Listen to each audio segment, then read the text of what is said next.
It will be Egypt's 6th constitution, and for some of Australia's 120,000 Egyptians, it's proof the painful and bloody revolution was worth it. You can't imagine how happy I am today, as this is a monumental day for us as Egyptians, as we've been fighting for the last 2 years since the revolution to 25th of January last year to reach such a point. Far from celebrating, though, young moderates see the birth of a new dictatorship and the constitution that buries human rights.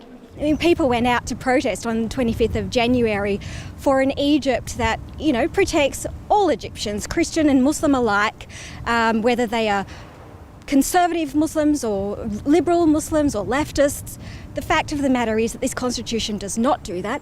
It promotes an ultra-conservative Islamic view. But Yomna Tooney is satisfied that her and her children's rights will be protected. They have covered many important aspects such as equality of people from all walks of life, women's rights. Saeed Tooney is taking a pragmatic view. He wanted to build a solar panel factory in Egypt, but political instability made him choose Saudi Arabia instead. I believe that Egypt needs peace now, so that's why I voted yes. Because enough is enough. If they want to change something in the constitution, they can always review it later. Of the 4,000 Egyptians registered to vote in Sydney, half are expected to turn out. Moderates are staging a boycott, and SBS didn't meet anyone voting no at the polling booths. To be proactive, to participate in this process, because we are quite positive about the result of the democratic reform that Egypt is going through now after the revolution.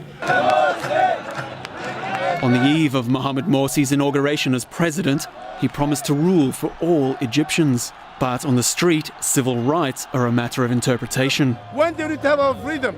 And they're talking about the freedom, and they do not know that the freedom should be surrounded with Islam. The Australian chapter of Egypt's opposition Al Dastoor party is distributing a list of 20 reasons not to vote for the constitution. They say the constitution is intentionally misleading, and they're urging voters to read it carefully. You can't have a president who makes his own constitution. He says Egyptians should be voting for a new president on Saturday and not a new constitution.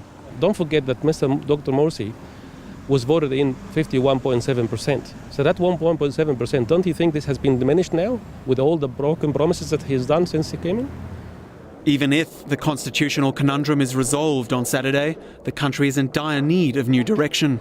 Analysts are predicting Egypt could be bankrupt within 6 months. Gary Cox, World News Australia.